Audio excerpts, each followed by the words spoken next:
প্রিয় দর্শক, সংবাদপত্রে বাংলাদেশ অনুষ্ঠান থেকে আমি রেজানুর রহমান আপনাদেরকে স্বাগত জানাচ্ছি।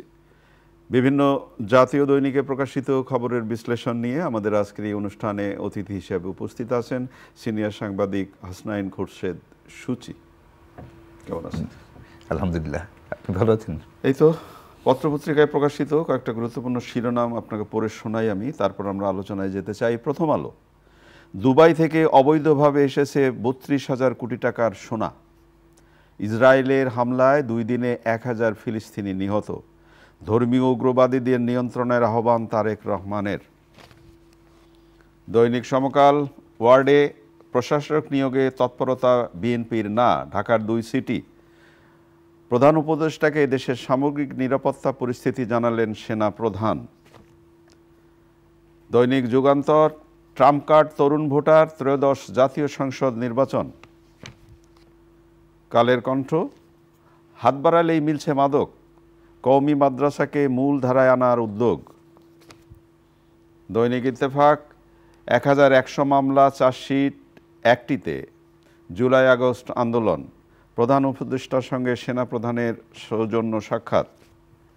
বাংলাদেশ প্রতিদিন, ঐক্যের চেষ্টা সংলাপে, তুলসী ইসলামী খেলাফত এবং দেশের ভবিষ্যৎ, একটি নিবন্ধ অদিতি করিমের। মানবজমিন, সরগরম ইফতার রাজনীতি, জোড়াতালি দিয়ে চলছে স্থানীয় সরকার, 1400 ডাকাত আতঙ্ক মহাসড়ক। খবরের কাগজ, আইনশৃঙ্খলা সামাল দেওয়াই চ্যালেঞ্জ, এবারের বাজেট হবে সমতা ভিত্তিক ও কল্যাণমুখী। দৈনিক দিনকাল, ধর্মীয় উগ্রবাদ মাথা দিলে গণতন্ত্রের কবর রচিত হবে তারেক রহমান। ইনকিলাব, বিচার প্রক্রিয়ায় ধীরগতি, 48 ঘন্টায় 970 ফিলিস্তিনির মৃত্যু। দেশ রূপান্তর, নির্বাচনের জন্য পুলিশকে প্রস্তুতি নেওয়ার নির্দেশ, সুযোগে ছদ্মবেশে সক্রিয় আরশা। কালবেলার শিরোনাম, গ্রামীণ এমপ্লয়মেন্ট পেয়েছে জনশক্তি রপ্তানির সনদ।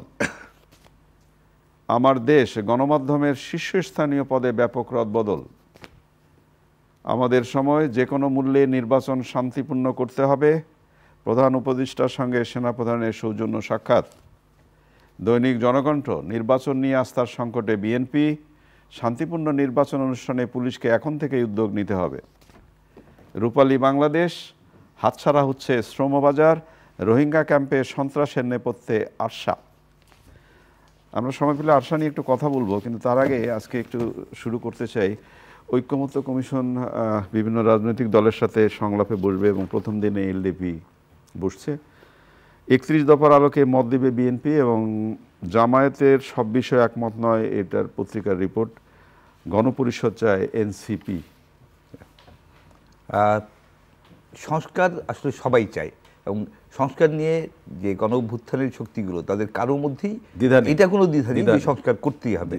কারণ কেউ চায় না যে আগে যে পরিস্থিতি ছিল সেটা আবার কোনো ধরনের পুনরাবৃত্তির কোনো সুযোগ থাকুক।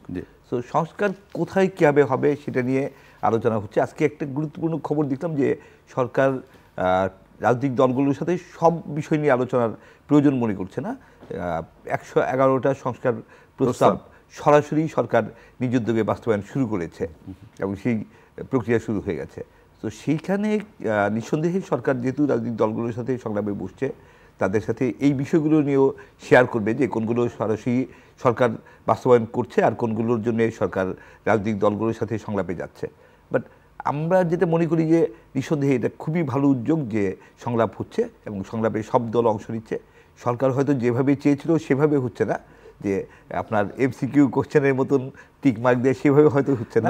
আপনি যেভাবে আপনি যেটা বললেন, যে কোনো বিষয়ে আসলে মতামত নেওয়া, বৈঠক হওয়া, কথা বলা, এটা খুবই উদ্যোগ, শুভ উদ্যোগ।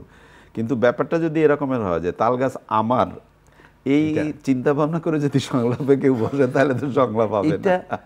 হয়তো সবাই যার যার দাবি করবে, কিন্তু শেষ পর্যন্ত গিয়ে একটা সমঝোতায় আসতেই হবে, কারণ সমঝোতা ছাড়া সামনে এগোনোর স্কোপ নেই। আর কিছু জায়গায় আমার কাছে মনে হচ্ছে যে এগুলো খুব মানে কেন এই ধরনের প্রসঙ্গগুলো আসছে। গণপরিষদের বিষয়টাই যদি বলি, এনসিপি গণপরিষদের কথা বললো এবং সংস্কার প্রস্তাবেও গণপরিষদের প্রসঙ্গ আনা হলো। তা সংবিধান সংশোধন কমিশনের যে চিন্তা আর চিন্তা, এনসিপির চিন্তা যখন একই জায়গায় মিলে যায়, তখন কিন্তু বারবারই প্রশ্ন ওঠে যে এটা কেন, এটা কি সরকার চাচ্ছে এবং এনসিপি কি সরকারেরই একটা সাপোর্টেড ইউনিট, সেই জায়গাগুলোতে কোশ্চেন নাকি ব্যাপারটা এরকম তোমরা বলো আমরা বাস্তবায়ন করে দিচ্ছি সেরকম। তো যেটা নিয়ে এনসিপিকে নিয়ে যে প্রথম থেকে সংশয় যেটা কিংস পার্টি কিনা, সেই প্রশ্নটা কিন্তু বারবার বিভিন্নভাবে ঘুরে ফিরে আসছে। এটা এনসিপির জন্য খুব ইতিবাচক হবে না। মানে আপনি যেটা বললেন কিংস পার্টি, আমরা চাই না এই দলটি সেরকম হোক, আমরা চাই না তার আলাদা পোক্ত মর্যাদা নিয়ে দাঁড়াক, তার স্বচ্ছতা নিয়ে দাঁড়াক, এবং কারো সাপোর্টের দরকার কি, এরাই তো গণঅভ্যুত্থানের মূল শক্তি। এই তরুণদের কেন কারো পৃষ্ঠপোষকতা নিয়ে দাঁড়াতে হবে? যেহেতু রাজনীতি, কিন্তু আপনি যেটা বললেন কেন পৃষ্ঠপোষকতা নিয়ে দাঁড়াতে হবে, কিন্তু ইতিমধ্যে নানা ধরনের কথাবার্তা শোনা যাচ্ছে, তো সেইটা যাতে না বাড়ে সেটা বোধ করি আমরা আশা করি। এবং শুধু শোনা যাচ্ছে না, বিভিন্ন লক্ষণও আমরা দেখেছি। আপনি নিশ্চয়ই খেয়াল করেছেন এবং পড়েছেন আজকে যে বিএনপির ভারপ্রাপ্ত চেয়ারম্যান বলেছেন যে উগ্রবাদ মাথাচাড়া দিলে কবর রচিত হবে গণতন্ত্রের। কি বোঝাতে চাইলেন? আমি মনে করি এটা অত্যন্ত গুরুত্বপূর্ণ একটা কথা বলেছেন নিয়ে, এবং উগ্রবাদ মাথাচাড়া দিয়ে ওঠার প্রবণতা আমরা দেখছি, বেশ অনেকদিন ধরেই দেখছি। বিশেষ করে 5ই আগস্টের পর থেকে আমরা দেখেছি নিষিদ্ধ সংগঠন হিজবুত তাহরীরের মিছিল করার চেষ্টা আমরা দেখেছি, এবং এই বিষয়গুলো আমাদের উদ্বিগ্ন করে।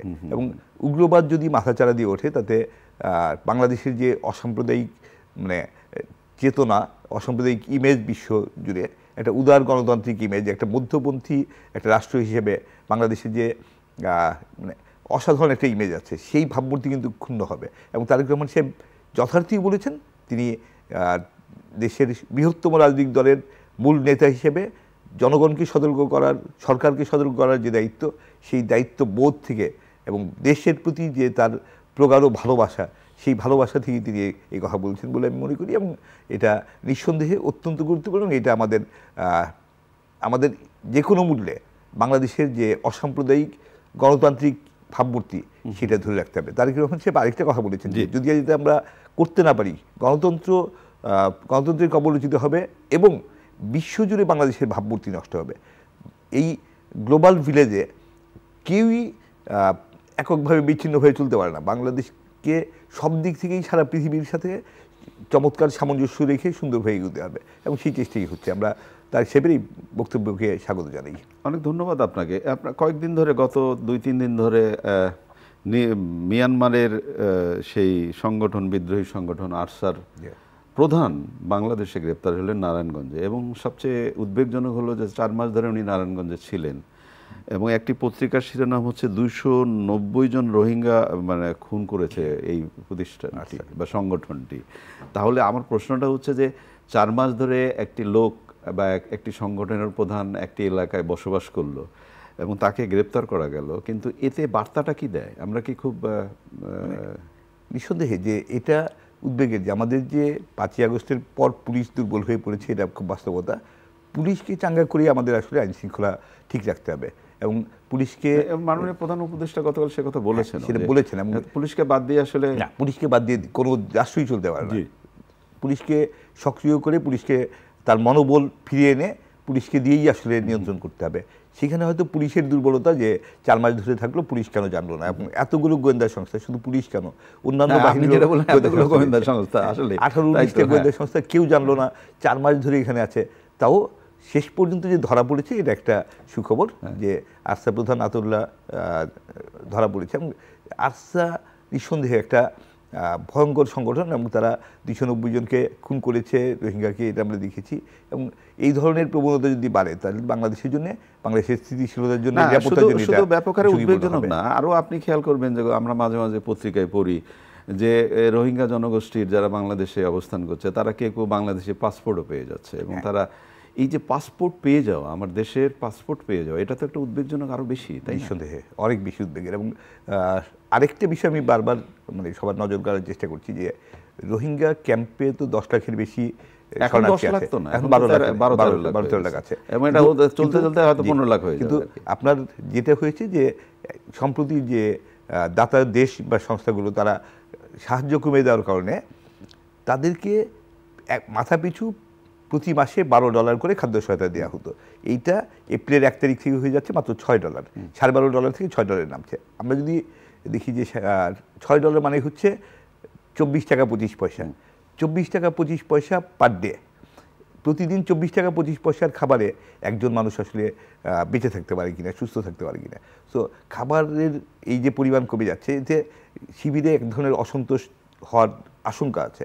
তো আর সেই সময়ে যখন আস্থা বা এই জাতীয় মানে জঙ্গি প্রবণতা বাড়ার আশঙ্কা আছে, আমরা এই ব্যাপারেও আমাদের সরকারকে, পুলিশকে তৎপর থাকার জন্য অবশ্যই আপনি নিশ্চয়ই গত কয়েকদিন ধরে, গত 2-3 দিন ধরে হঠাৎ করে আমরা দেখলাম যুদ্ধবিরতি হলো গাজায়, এবং সেই যুদ্ধবিরতির সংবাদটা সারা বিশ্বকে একটা আশ্বস্ত করলো, মানুষ মানুষকে যেন হত্যা না করে। কিন্তু হঠাৎ করে আবার সেই যুদ্ধবিরতির পর্যায়ে ইসরায়েল আবার আক্রমণ করছে গাজাবাসীকে, এবং 448 ঘন্টায় 970 জন মারা গেছে। এবং আপনি যে একটা বাচ্চার সামাজিক যোগাযোগ মাধ্যমে তার কান্নাটা যদি শোনেন, আরবরা কোথায়, ইহুদিরা আমাদের বন্দি করছে, হত্যা করছে, কোথায় আরবরা, তারা আমাদের জন্য কথা বলে কিন্তু কিছু করে না। এই যে আকুতি, এই যে বাচ্চাটার আকুতি, এই বাচ্চাটার আকুতিটা শুধু সামাজিক মধ্যে সে না, আরও নানাভাবে হত্যাযজ্ঞের এই যে একেবারে হৃদয় বিদারক, মানে ফিলিস্তিনে যা হচ্ছে, গাজায় যা হচ্ছে, এটা আসলে কোনোভাবেই মেনে নেওয়ার মতন বিষয় না। ফিলিস্তিনিরা আমাদের সাথে তাদের অ্যাটাচমেন্ট অনেক বেশি, কারণ আমরা সংখ্যাগরিষ্ঠ মানুষ মুসলমান। সো যেহেতু গাজাতে ফিলিস্তিনে মুসলমানরা, এবং এবার যেটা হলো একেবারে সেহরির সময়ে, হঠাৎ করে সেহরির সময়ে, কিন্তু শুধুমাত্র মুসলমান বলেই না, মানুষ হিসেবেও তো সারা পৃথিবীই বলেন, শুধু আরবরা কেন, মানুষ হিসেবে তো জিনিসটা সারা পৃথিবীর মানুষের জন্য এটা অসম্ভব রকম লজ্জার যে পৃথিবী কিছু করতে পারছে না। এভাবে ইসরায়েল একের পর এক আক্রমণ করে মানুষ হত্যা করছে। 48 ঘন্টায় 970 জন বা 1000 জন মানুষকে হত্যা করছে। নারী, শিশু বেশি, শিশু হত্যা হচ্ছে, নারী হত্যা হচ্ছে, এবং যুদ্ধবিরোধী মানছে না।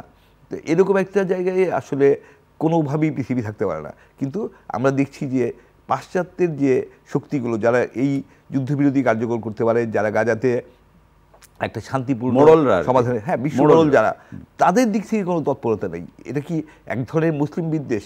আমরা যে ইসলামোফোবিয়ার কথা বলি, যে মুসলিমদের মধ্যে যদি জঙ্গি সংগঠন তৈরি হয় সেটা যেমন খারাপ, একইভাবে মুসলিমদের যখন বিনা কারণে নির্যাতন করা হচ্ছে, হত্যা করা হচ্ছে, খুন করা হচ্ছে, তখন সেটা আরও অনেক বেশি কষ্টের, এবং সেই জায়গাটাতেও তাদের মনোযোগ দেওয়া উচিত। কালের কণ্ঠে একটি শিরোনাম হয়েছে, আমরা এই শিরোনামগুলো বারবারই পড়ি, হাত বাড়ালেই মিলছে মাদক, প্রচুর মাদক। এটা খুব ভয়ঙ্কর। মানে আমি রিপোর্টটা পুরোটাই পড়েছি, দেখেছি। এখানে যেটা মানুষ বলে একটা মাদক বিরোধী সংগঠন, তার সভাপতি ডাক্তার অরূপ রতনের উদ্ধৃতি দিয়ে বলা হয়েছে যে দেশে এখন প্রায় 1.5 কোটি মাদক সেবী আছে।